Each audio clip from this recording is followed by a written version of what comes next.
자, 방송 이제 시작 안 한 거 아니에요? 방송 시작했어. 자, 재개발 투자. 2026년 재개발 투자 관련해 가지고 미니 강의를 하겠습니다. 그래서 병원의 청년님은 어제 오셔가지고 줌으로 진행을 했고요. 그리고 지금은 서한님은 직접 와가지고 옆에서 지금 하고 있습니다. 그래서 오늘 재개발 투자 관련해 가지고 지난 12월 달에 신당 19억을 샀고 그거 관련해서도 이제 간단한 민감히 했었는데 오늘 후속 관련된 얘기를 또 해보도록 하겠습니다. 시작하면 될까요? 네, 시작. 네, 안녕하십니까 여러분. 예, 이번에 재개발 투자 미니 특강을 강의하게 될 서화라고 합니다. 예, 오늘은 재개발 투자를 주제로 이제 간단한 이론과 실전 투자까지 성공적인 투자를 위한 전략을 함께 살펴보도록 하겠습니다.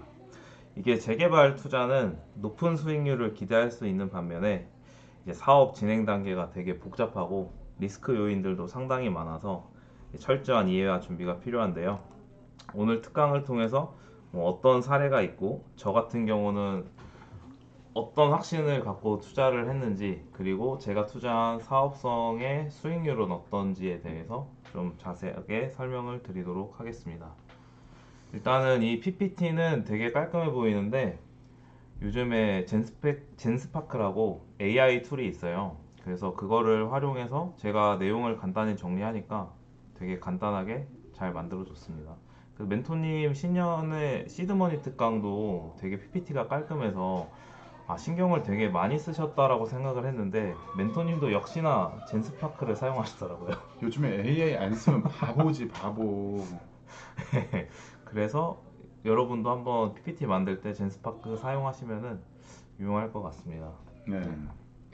요즘에 그 다양한 젠스파크 말고도 PPT 이제 툴을 활용해서 할 수 있는 것들이 있는데 투자하는 데 있어서 사람들이 좀 잘 모르는 것 중에 하나가 그냥 감으로 촉으로 하면은 절대 안 돼요. 내용 데이터 정리들이 또 필요하거든요.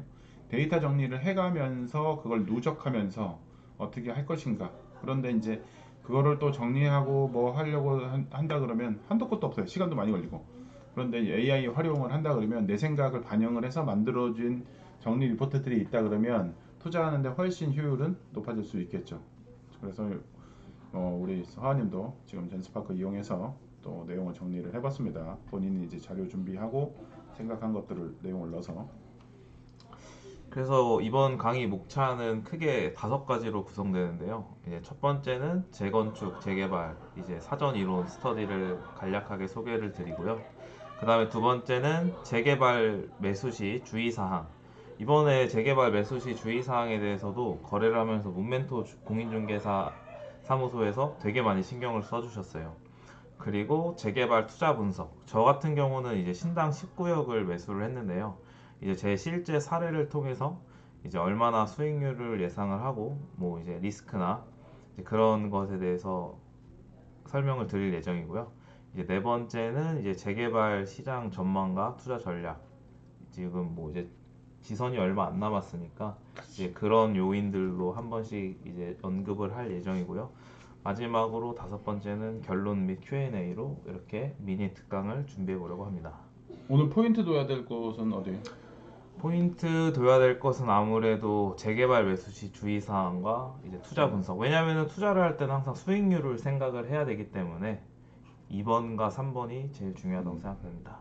4번 같은 경우는 뭐 제가 컨트롤할 수 없는 부분이니까요. 컨트롤할 수 없는 예, 부분. 어제 그 우리 통께서 얘기하신 부분도 많고 이제 트위터 활발하게 하시니까 너무 활발하게 하시더라고요. 이제 투자에 또 그런 부분을 또 간과할 수는 없죠. 예. 일단은 사람들이 이제 최근에 아파트를 과 너무 과열됐기 때문에 이제 그 다음에 뭐가 있을까 하면은 이제 재건축과 재개발로 이제 주로 넘어가는데 사실 재건축도 아파트의 일부기 때문에 재개발을 많이 보시는 것 같아요. 근데 이제 재건축과 재개발이 어떻게 다른지 살짝 짚고 넘어가도록 하겠습니다. 일단 재건축은 이제 건축을 다시 한다는 거죠. 이제 기존에 있던 아파트, 노후 아파트들을 이제 다시 짓는 건데 적용 요건은 이제 안전진단 D나 2등급 그리고 준공후 30년 이상 경과돼야 적용이 되고요.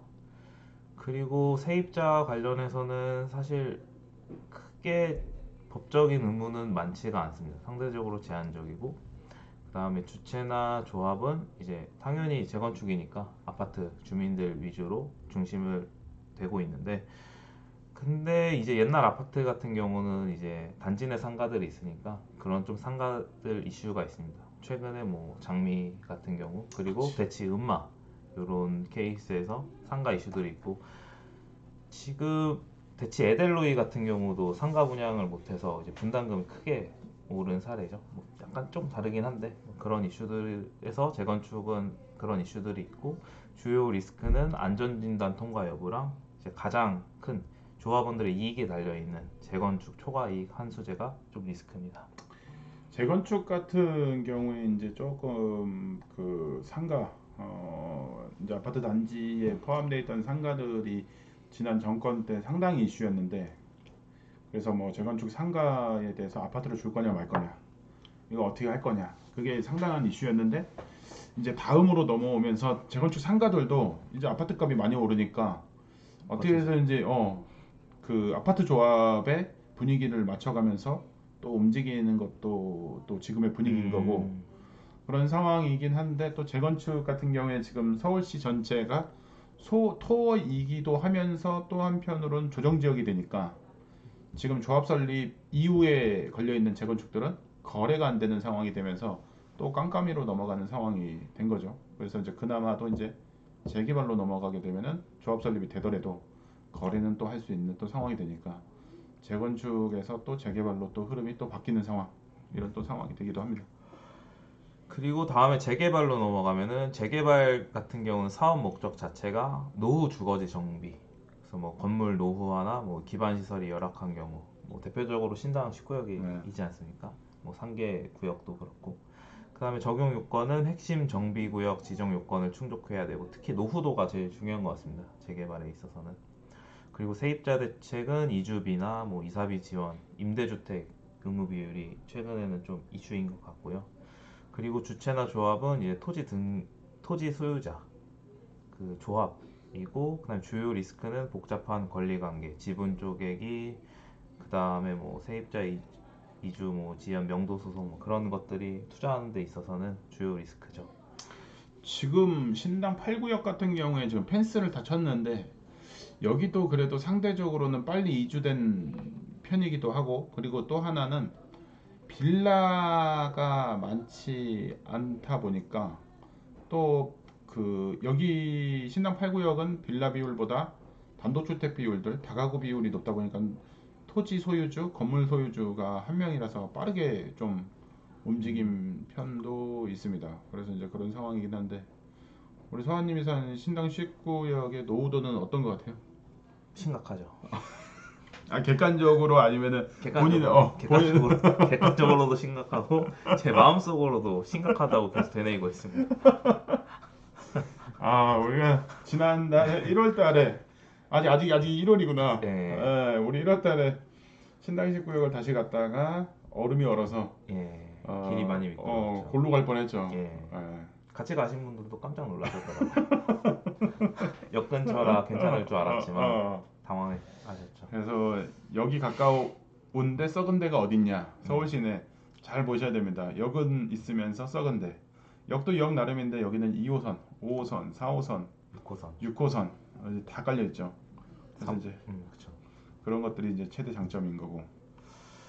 그래서 그래서 지금 재개발을 좀 더 심층적으로 들어가 보면요. 최근에 이제 서울시 주요 정비 사업이 세 가지가 있는데 공공 재개발, 그리고 신속 통합 기획, 그리고 모아타운이 이렇게 있습니다. 공공 그래서 이제 그 세 가지를 이제 표로 이렇게 만들어 봤는데요.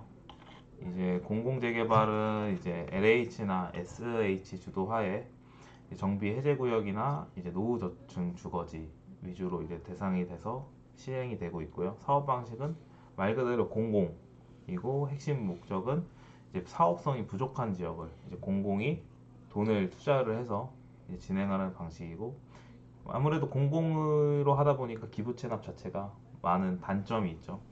그리고 공공이 하다 보니까 속도도 느리고 주민 통제도 낮고 단 이제 아무래도 정부 주도로 하다 보니까 리스크는 좀 낮은 편입니다. 그리고 현재 정권 특성상 임대 비율이 높고요. 이 지역 유형은 이제 해제된 재개발 구역을 이제 다시 시작하는 거다 보니까 예, 해제된 재개발 구역이 많고요. 이제 신통 같은 경우는 이제 오세훈 시장의 대표적인 업적이죠. 신통과 이제 신속 통합. 음, 이제 민간과 서울시가 기획해서 지원을 하는데요. 이제 사업 방식은 이제 민간 재개발을 이제 빠르게 지원하는 케이스고 이번에 신당 19역도 신통 1호이긴 해서 그래서 중구청에서 속도를 네. 많이 도와준 편이죠. 네. 어쨌든 지금 투자하는 데 있어서의 신통이 붙었다고 해서 다 빠른 건 아니에요. 지자체가 얼마나 협조적으로 나오느냐, 이것도 상당히 중요한 부분이기 때문에. 그래서 인허가 절차가 대폭 단축돼서 조합까지 거의 40일 이내로 조합 설립이 됐고요. 신당 19역 같은 경우는 이부 체납은 일부 있고 속도는 되게 빠른 게 장점인데 역시나 좀 임대 비율이 좀 높긴 합니다. 그리고 이제 모아타운 같은 경우는 소규모 민간 정비인데요.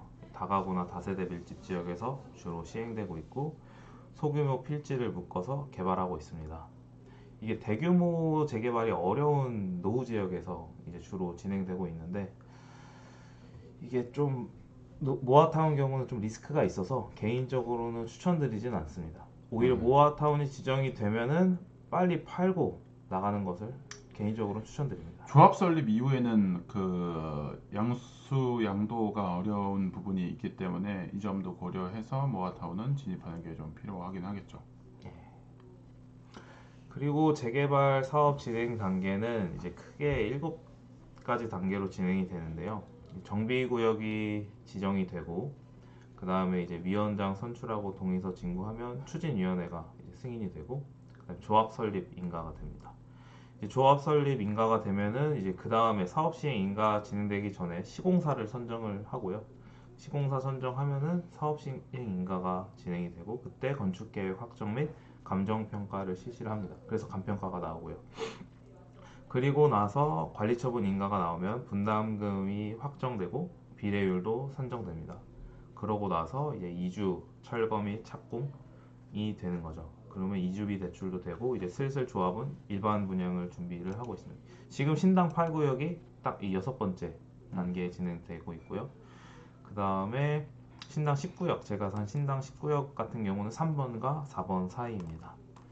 그래서 이제 재개발 투자를 한다고 하면은 이제 3번과 4번, 5번 타이밍 때 각각 이제 매도를 할 타이밍이죠. 지금 이제 보면은 이제 사람들이 이제 사시에 이제 많이 들어오는 편인데 사시에 들어오면 곧 있으면 관처가 난다 생각을 해서 이제 많이들 들어옵니다. 근데 여기서 이제 중요한 것 중에 하나는 뭐냐면 상승장 일대하고 하락장 일대하고 이제 사업 시행 인가가 중요한데 상승장 일대 사업 시행 인가 들어올 경우에는 프리미엄 피가 상당히 높은 편이고요. 그리고 이제 하락장 때의 사업 시행 인가라고 했을 때는 그 오히려 피가 하락장인 상황을 고려해서 피가 많이 떨어진 경우도 있어요. 그랬을 때 이런 것들을 잡는 게 이득은 상당히 높습니다.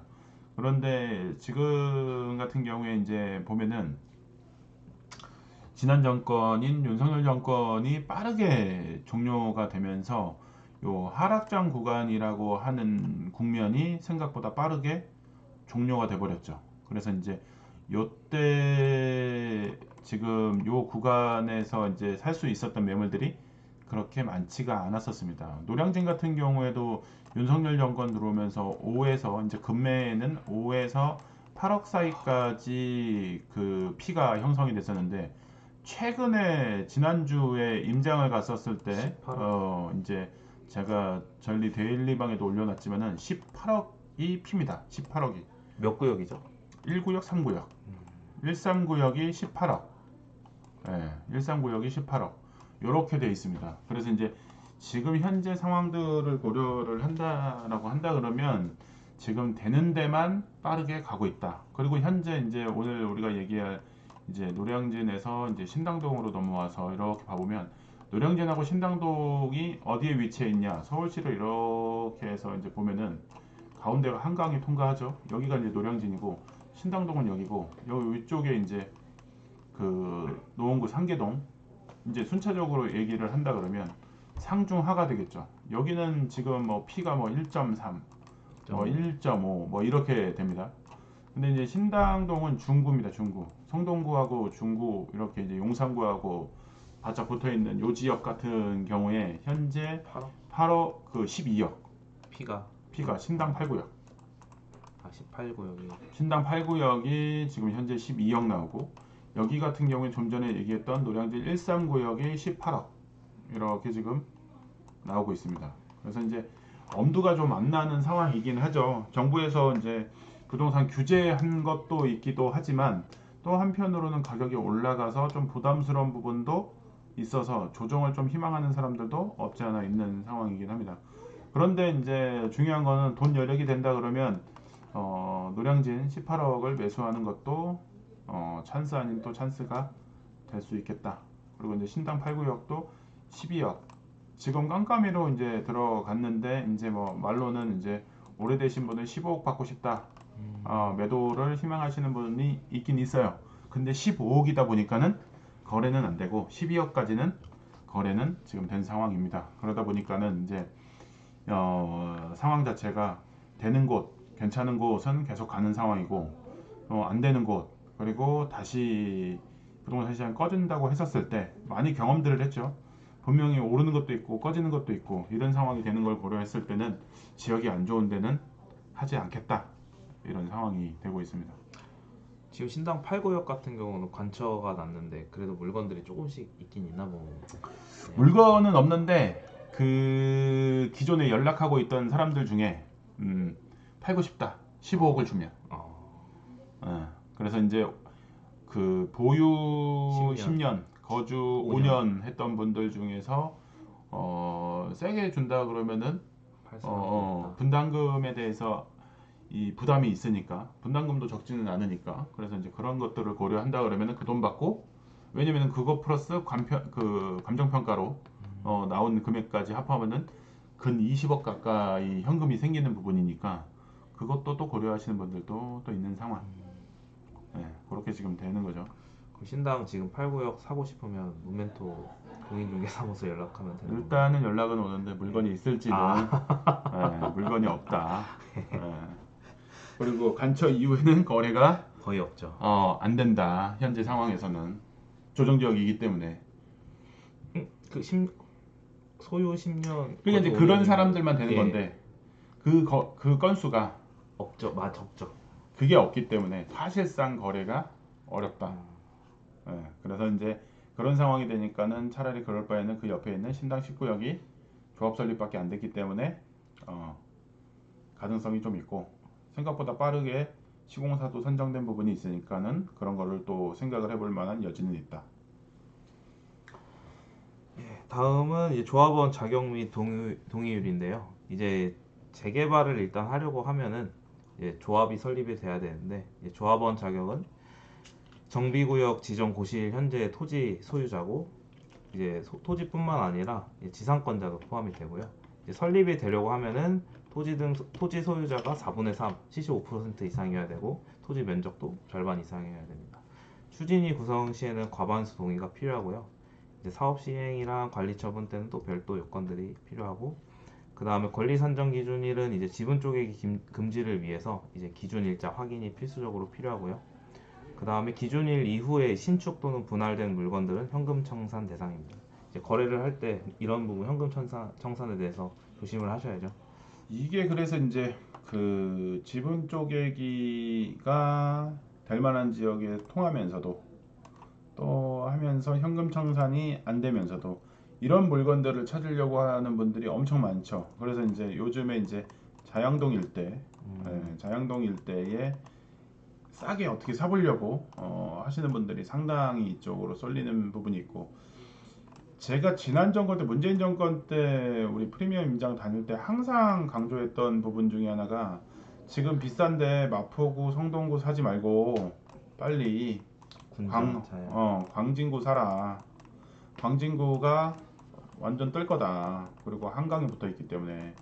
근데 지금 딱 예상했던 대로 지금 바로 움직이고 있죠. 지금 뭐 자영동 일대 뭐 아파트뿐만 아니라 재개발도 엄청 재개발 핫합니다. 핫하고 뭐 4A 구역. 모아 주택도 마치 화랑을 타면서 이 마치 재개발인 것처럼 모아 주택은 모아 주택인데 리스크는 존재합니다. 모아 주택은 조심하셔야 되며. 근데 어쨌든 지금 자양동에 이제 재개발 형태를 띠고 있는 것들이 가격들이 많이 오르고 뭐 누군가는 또 짤도 올렸어요. 뭐 자기 그 빌라 산 게 재개발 구역이 아니었는데 이렇게 포함이 됐다. 그래서 이제 앞전에 뭐 자기가 4억에 내놨는데 포함이 되면서 15억이 됐다. 뭐 이런 짤도 올리는데 이런 거에는 속지 마시고요. 예. 한꺼번에 그렇게 오르진 않습니다. 예. 그런데 어쨌든지 간에 이게 이제 그거를 이제 뭐 완전 그 배드 뉴스로만 볼 게 아니라 이런 것들처럼 지금 쏠리는 곳이 어디다 라는 것들을 체크하는 의미에서는 참고할 만하죠. 네, 그래서 이제 재개발 거래할 때는 신축 빌라 조금은 잘 조심하면서 체크해 볼 거 체크해 보는 게 중요하겠죠. 자, 그래서 재개발에서 이제 주의할 현금 청산 및 초과이익 환수제인데요. PPT가 젠스파크가 이런 이슈가 있습니다. 이제 완벽하게 다 인식을 못해요. 이게 분명히 있었는데 이제 초과이익 환수제는 왼쪽부터 하겠습니다. 왼쪽은 이제 현금 청산인데요. 현금 청산은 조합원 자격을 상실하거나 분양을 포기해서 입주권 대신 현금으로 보상받는 이제 형태인데 내가 피를 주고 샀으면 현금 청산이 되면은 오히려 손해를 보는 경우가 있습니다. 그래서 이 부분 되게 주의하셔야 되고요.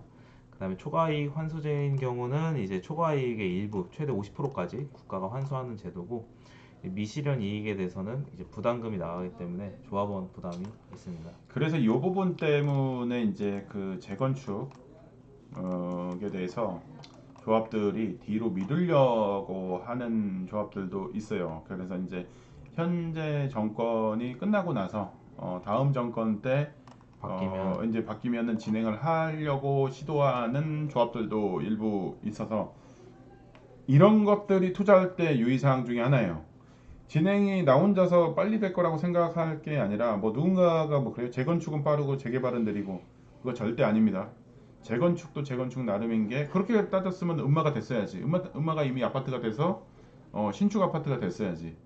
근데 이제 재건축도 재건축 나름의 개별적인 이슈들이 있기 때문에 제초안에 걸리는 단지인지 제초안에 걸리지 않는 단지인지 이것도 체크를 반드시 해보셔야 되죠. 그거 확인 안 해보고 했다가는 문제가 커지고 재개발은 이제 또 이제 과소필지 뭐 3평, 4평 이제 뭐 4평도 이제 애매해요. 어떻게 될지 몰라요. 근데 3평, 뭐 2평 요즘에 갑자기 요즘에 그 상업지역에 OP 끼고 재개발한다는 데가 늘고 있어요. 완전 이제 난리도 아니죠. 예, 그런 데들 용산에 특히 많죠. 용산에도 많고 그 2평, 3평이 과연 재개발 흔히 얘기하는 재개발 입주권을 줄 것인가 이것도 잘 생각을 해보고 생각을 해볼 필요가 있는 거죠.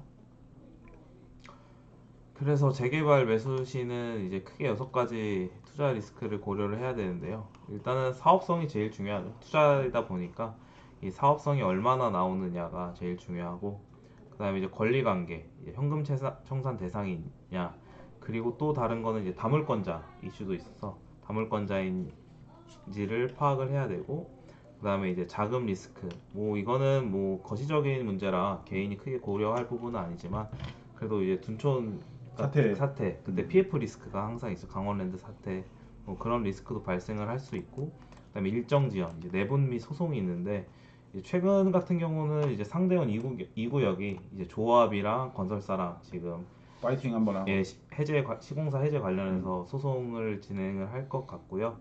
그다음에 부가현 3구역도 이제 구청장이랑 사이가 되게 안 좋아서 계속 갈등을 겪고 있죠. 그 다음에 이제 세금 같은 경우는 개인이 좀 고려해야 될 부분인데 재개발을 갖고 있으면은 이제 일시적으로 이제 주택 주택을 살 수 있어서 세금을 감면해주는 제도가 있어서 그 부분은 고려하시면 투자 때 좋을 것 같고요. 입주권도 주택수에 포함이 됩니다. 그래서 이제 그 중과 대상이 되는 부분에 대해서 그 잘 고려를 해야 되고 지금 5월 9일까지 중과 유예가 연장을 할 거라고 기대했는데 연장은 하지 않고 않고 종료하겠다. 다시 또 한두 달은 검토해 본다는 한두 달은 연장해 준다는 그렇죠. 얘기지 연장이죠. 연장. 그러면 이제 사실상의 예를 들어서 5월 9일 이전에 계약을 하고 그래서 한두 달 더 연장을 해주면은 요때까지 잔금을 쳐라. 뭐 요런 케이스로 되는 상황이기 때문에 요 세금적인 이슈가 상당히 커요. 물건을 괜찮은 거 들고 있다고 하더라도 매수 매도를 어떤 거를 할 건지 어떻게 팔 건지에 따라서 상황이 많이 달라질 수 있기 때문에 그런 것도 잘 준비를 해야 되겠죠. 그리고 재개발 같은 경우는 이제 묻어둔다고 하죠. 네. 사실상 이제 유동성 한번 매수를 한다고 하면은 팔기가 쉽지 않아서 이제 그런 개인의 현금 유동성을 고려를 많이 하셔야 됩니다. 저 같은 경우도 한 10년은 묵힐 생각으로 거래를 아니 뭐 내일 모레 될 것처럼 얘기해 놓고서 갑자기 10년을 아니, 그 정도 마음가짐을 갖고 있어야 된다. 그래서 일단은 당연히 알고 있겠지만 정비구역 고심은 그리고 서울몽땅 같은 데서 이제 어떻게 사업이 진행되는지 확인을 해야 되고요. 그다음에 뭐 용도 지역이나 이제 현재 있는 뭐 규제 같은 경우 최근 서울은 모두 다 토지거래 허가 구역이니까 뭐 서울뿐만 아니죠. 경기도권 다 그런 토지거래 허가 구역이니까 그런 규제에 대해서 분석을 하고 뭐 예를 들어서 이지비 대출이 얼마 나오는지 그런 것도 다 해봐야 되고요. 그다음에 이제 조합이 어떻게 진행되고 있는지 소송 리스크는 없는지 뭐 방금 아까 말씀드렸듯이 부가현 3구역은 조합 리스크도 있고 그다음에 상대원 2구역 같은 경우도 지금 시공사랑 마찰이 있어서 그런 리스크들을 좀 한번 검토해 봐야 되고 그다음에 내가 지금 산다고 했지만 추가로 분담금이 나올 수 있는 경우가 있거든요. 분담금이 대부분 나올 테고 이제 그래서 내가 연끌을 했는데 추가로 분담금을 내야 되는 상황이 되면은 이거는 내가 가질 수 없는 물건이니까 그거를 어떻게 처리할 건지에 대한 계산도 필요할 거고요. 그 다음에 권리 산정 기준일, 세입자 현황 같은 경우도 이거는 처음에 투자할 때 검토해야 되는 부분이고요. 그다음 PF 구조 및 이주비 조달 조건 같은 경우는 사실상 저희가 생각할 부분은 아니라고 생각합니다. 그냥 좀 거시적인 흐름에서 지금 상황에 재개발 투자하는 게 맞는가 이 정도만 참고하면 좋을 것 같고 인근 시세 대비 안전마진 분석 같은 경우는 내가 투자하는 지역이 뭐 이 지역 대장 대비해서 얼마나 가격이 측정이 산정이 될 것인가 아니면 제일 좋은 위치라면 지금 현재 다른 구역은 뭐 15억인데 내가 이걸 새로 들어가면은 새 거고 입지도 더 좋고 한 18억 내지 18억 정도는 하지 않을까 이 정도 계산을 해서 어느 정도 안전 마진이 있는가를 생각을 하고 항상 투자를 하셔야 됩니다. 준비를 철저히 해야 될 게 많은 게 재개발 재건축. 대충 준비하면 이제 망하죠. 자, 오늘 이제 신당 19요. 예, 그래서 제가 매수한 신당 19역에서 짧게 브리핑을 해보면요. 예, 신당 19역 같은 경우는 이제 입지 특성상 지하철 2, 4, 5, 6 거의 쿼드러플 역세권이고요. 광화문, 여의도, 강남 3대 업무 지구 접근성이 되게 우수하고 인프라도 동대문 상권 및 도시 인프라에 이용하는데 되게 편리합니다. 그리고 예상 비례율은 111.4% 되는데요. 이거는 뭐 공사 지연이나 뭐 공시지가 인상에 따라서 언제든지 변동 가능성은 있다고 생각을 하는데 100% 미만까지 떨어질 거라고 생각은 하지는 않습니다. 신통이라 진행 속도도 빠르고요. 워낙 입지가 좋기 때문에 우리가 늘면 늘었지 뭐 크게 줄 거라고 생각은 안 합니다. 근데 뭐 워낙 공사 단가가 인상되고 있으니까 이 정도 현 상태 유지하지 않을까 싶습니다. 기본 현황은 일단 63,000제곱미터고 세대수는 1,400세대고요. 임대는 316세대인데 계속 설계 변경이 들어가고 있어요.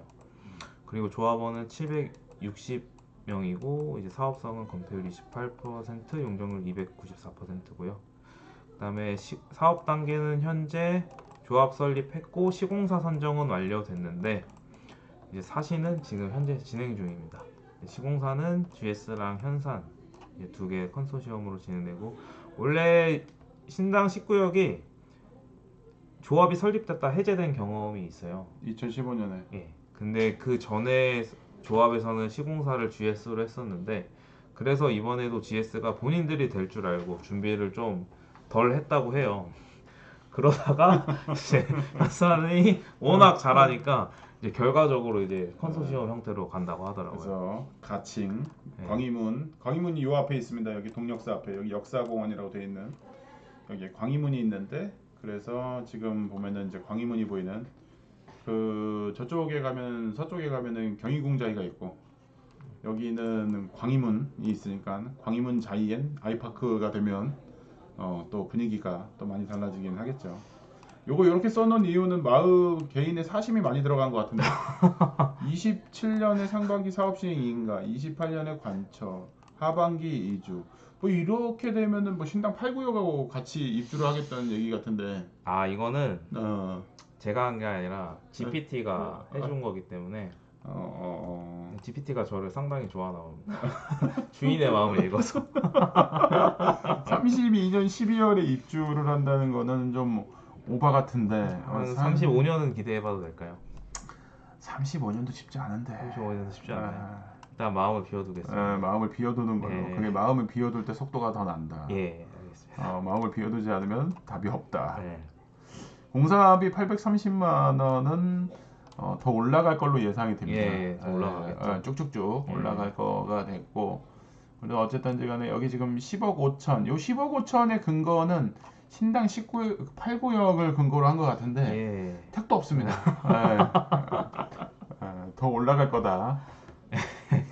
그래서 일단은 멘토님이 과제를 주셨어요. 너가 돈을 얼마나 벌 것 같냐. 음. 그래서 일단은 해당 물건 분석을 해봤는데 일단 간평은 5억 4,700만 원이 나왔고요. 저는 프리미엄을 6억 5천 정도 줬고 그래서 매매가는 11억 9천만 원짜리 매매를 했습니다. 이제 조합원 분양가는 그냥 10억 9천으로 했는데 택도 없다고 하셔서 조금 더 올리겠습니다. 그래서 비례율이 111%로 1.4%로 가정을 하면은 권리가액에 6억 900만 원이 나오는데 그럼 이제 추분이 4억 8천 정도 나와서 이제 총 매입 원가는 16억 7천만 원 정도 됩니다. 그럼 입주 시 예상 시세는 저는 이제 그 행당 라체르보보다는 비싸지 않을까 해서 보수적으로 30억을 잡고 보수적으로 30억. 예, 예상 시세 차익을 13억으로 봤는데 이거 댓글 엄청 달리겠네. 댓글이 미친놈 많이 이런 소리도 들릴 수도 있을 것 같은데. 왜 미친놈이 들리죠?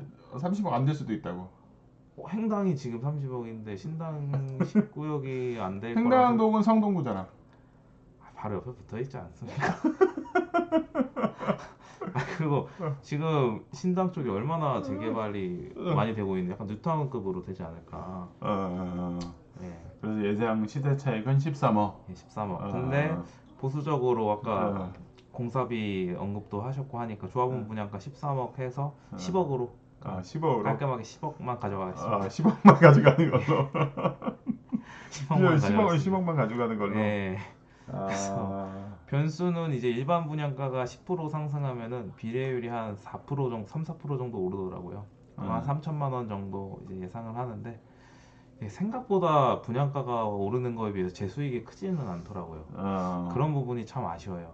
근데 공사비가 20% 급등하면은 비례율이 100% 떨어져서 제 수익은 1억 3천이나 떨어지는데 이게 참 공사비가 참 큰 영향을 미치는 것 같습니다. 공사비 영향도 미치는 것도 있긴 한데 네. 또 우연치 않게 운이 터지면 올파포가 분양가 13억짜리가 30억이 지금 넘었으니까 그건 그렇죠. 이런 것들을 생각하면은 지금 올파포가 30억 넘었고 지금 이거는 현재 시점이 아무리 빠른다고 본인의 희망회로 돌려서 32년에 입주한다고 하더라도 30억은 넘겠다 이런 그쵸, 계산 30억은 넘죠. 30억은 넘겠다. 자 그래서 26년 재개발 시장 같은 경우는 거시 환경 같은 경우 금리 인하는 이제 플러스 요인인데 지금 원자재 가격이 너무 많이 올라서 그런 원자재가 공사비 상승에 영향을 주지 않을까. 이게 상당히 좀 불안한 요인이고요. 저는 올해 정책 변화가 더 문제라고 생각을 하는데 그리고 여기 자금 조달 대출이죠. 개인한테는 대출 뭐 거시적인 뭐 자금 조달 얘기도 되기도 하지만 뭐 정책은 지선이 저는 제일 큰 영향을 미칠 것 같은데, 지선은 뭐 예, 큰 의미가 없어. 지선은 큰 의미가 없나요? 아니 뭐 지선으로 뭐 서울시장이랑 무슨 뭐 구청장이랑 뭐 이런 사람들이 무슨 부동산 정책에 지대한 영향을 미치는 사람들이 아니다 보니까 그래도 전에 시장님은 재개발 해제를 많이 하셨어서. 아니 뭐 그렇긴 한데 더 큰 거는 지금은 지선의 통보다 대통령. 대통령의 말발이 예. 훨씬 센 상황이라 지선에서 나오는 얘기들이 대통령 입과 일치를 하면은 의미가 있겠지만은 불일치한다 그러면은 그렇게 메리트는 없지 않을까. 예. 그래서 지금 같은 경우에 그 재개발 시장 같은 경우에 잘 생각을 해볼 것 같은 경우에 노량진은 완전 그 우리가 얘기하는 흔히 투자 대상의 강남은 아니었는데 여기가 이제 가성비 있게 오른 부분도 있고 26년에 투자 대상은 될 수 있으면은 가성비 있으면서도 입지가 좋은 곳을 투자하는 게 맞겠다. 그래서 뭐 지금 뭐 신당 19역 같은 경우도 그렇고 신당 8구역 같은 경우도 그렇고 여기들 같은 경우에는 가성비 있게 적절한 가격을 넣어서 입지적인 효과를 노리면서 상승을 할 수 있는 상황이 된 거고 지금 강남에 있는 뭐 엘리트 뭐 파크리오 뭐 이런 것들을 30억 이상씩 주고 산다고 했었을 때 얼마나 올라갈 것인가 생각해 보면 가성비적인 투자에서는 좀 떨어진다. 아쉬운 부분이 있다. 뭐 뭐 실거주 만족도는 그렇지 높을 그렇지 수는 입지나 이런 있겠지만. 것들은 괜찮겠지만 근데 사람들이 양심이 없어요. 처음에는 투자 대 그 실거주 5대 5라고 해놓고 이제 실거주 들어가서 살면 3대 7, 2대 8 투자를. 투자 이게 이 투자로 다 바뀌어요. 마음이 양심이 없는 거죠. 그래서 이런 상황들이 발생하기 때문에 본인의 마음을 속이지 마라. 본인의 마음을 속이지 말고 저는 투자니까. 저는 투자니까 욕심 많습니다. 그래서 투자에 욕심이 많으면 명확하게 입지적인 요소 그리고 이제 투자기 때문에 돈이 적게 들어가는 방향 이거를 선택해서 투자하시는 게 좀 지금은 맞겠다. 그리고 이제 아파트 두드러 팬다고 하는데 두드러 패는 곳에 들어가서 먹을 거가 많지 않을 수도 그럴 수 있다. 당분간은 그럴 수 있어요. 제가 봤을 때 그런 부분도 상당히 큰 게 경기도지사 할 때 계곡 정리하는 거 보면서 제가 느꼈습니다. 계곡 정리하는 거 보면서 밀어붙이시더라고요. 밀어붙입니다. 그거 밀어붙이는 거 장대비 그냥 소나기가 아니라 여름철에 장마 싹 때리는 장마에 걸려버리면 장마가 끝나긴 끝나요. 근데 장마에 돌아다녀서 비 맞으면은 독감 걸려요. 독감. 예. 소나기는 맞아도 금방 또 햇빛 찌고 그러면 괜찮은데 장마 정도 되지 않을까. 예. 장마에 좀 조심을 해야 된다. 네. 그래서 재개발 같은 경우는, 저 같은 경우는 이제 감으로 투자하는 성격인데 제 멘토님을 만나면서 이제 데이터 기반으로 이제 판단을 되게 많이 하게 됐습니다. 그래서 매수를 최종 결정하기 전까지도 서울 전역 지도를 쭉 보면서, 이게 지금 사면은 나중에 이 정도는 그 지지대를 형성하지 않을까 그런 데이터 기반을 해서 내가 과연 이걸 샀을 때 얼마나 먹을 수 있으면 얼마나 감당 가능하냐 이러는 판단이 필요하고요. 그 다음에 내가 정말 이거를 먹지 못했을 때 어떻게 나와야 되는지 단계별로 이제 매도 전략도 필요할 것 같습니다. 그래서 어쨌든지 간에 지금 이 지역 같은 경우에는 선행으로 가고 있는 8구역도 그렇고 기축들의 가격의 흐름도 그렇고 이런 것들을 이제 봐가면서 또 보는 거고 뒤로 지금 준비하고 있는 신당 9구역이다. 뭐 지금 신당 19구역 간다고 하니까 옆에 13구역을 하겠다고 하는 애들이나 이런 물건들의 이제 흐름, 가격의 흐름, 피가 어떻게 형성이 되는지 이런 것도 한번 체크를 해보면 좋을 것 같습니다. 그래서 이제 이러한 상황들을 고민을 좀 많이 해야 되겠죠. 그래서 만약에 매수를 했다면 이제 현재 뭐 권리 산정 기준이 언제 되는지, 뭐 현금 청산 대상은 아닌지, 뭐 그런 것도 검토를 필요하고, 그 다음에 이제 안전 마진이 어느 정도 되는지 최대한 보수적으로 판단을 하고, 그 다음에 조합이 어떻게 지자체와 소통을 하고 있는지 전반적인 것들이 검토가 필요합니다. 조합이 문제가 되면 상당히 심각해집니다. 그래서 이제 조합의 흐름도 잘 생각을 해보셔야 되고, 조합이 뭐 조합장 이슈도 있고, 뭐 지금 성수동 재개발 조합장 이슈, 그다음에 불륜이 그리고 이제 그 조합장 이슈, 그다음에 구청과의 불협화음 이런 것들이 재개발의 난코스가 될 수도 있으니까 이런 것들은 좀 잘 파악을 하는 게 좀 필요할 것 같아요. 그리고 항상 부동산의 첫 시발점은 임장이라고 생각을 하거든요. 사실 제가 신당 19역을 매수를 할 때만 해도 저는 여기서 꼭 거주를 해야 되는지 알았어요. 근데 이제 멘토님과 함께 이제 조합 사무실로 들어가니까 이제 신통 같은 경우는 이제 25년 초에 토, 그 토어제가 풀릴 때 같이 풀리고 묶일 때는 묶이지 않았다고 하더라고요. 그러니까 일부 지역이 그래요. 조합 설립된 네. 그 신통 일부 지역이 모두 다 그런 것이 아니라. 그래서 실거주 의무가 없었고, 그래서 결과적으로 이제 적극적으로 매수를 할 수 있었습니다. 그래서 항상 임장이 제일 중요한 것 같습니다. 임장. 사전에 모든 일은 현장에서 벌어지기 때문에 현장 상황을 철저히 파악하고 그거를 데이터화해서 나한테 맞는 시점을 찾고 나에게 맞는 시점이 오기 전까지는 자금을 준비를 하고 이런 것들이 상당히 중요하겠죠. 그래서 이제 요 재개발들을 투자를 하는 게 성공 투자의 지름길이 될 것 같아요. 자, 이렇게 이제 정리를 했는데 이제 그 재개발 추이 단계별로 사시가 본인의 희망회로대로 돌리면은 사시가 27년이라고 아까 그랬던 것 같은데 27년에 사시를 통과할지 그때 사시를 통과할지 그때 흐름에 맞춰서 한 번 더 얘기해 보도록 하겠습니다. 자, 오늘 그 신년회 송년회 겸 신년회 그리고 제가 이제 여러 가지 상황들 고려를 해서 저희 이제 멤버분들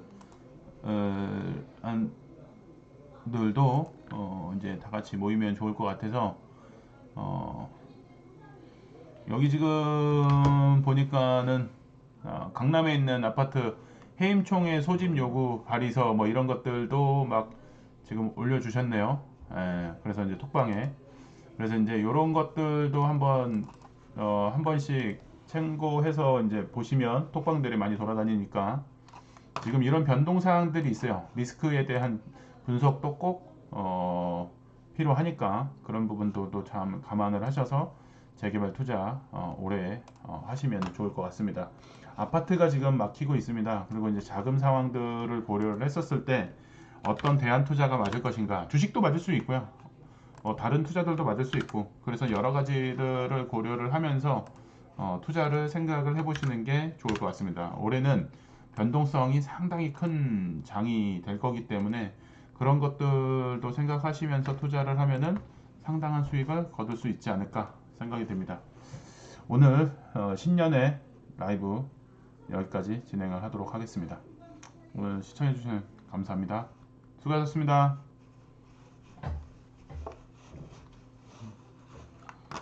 광희문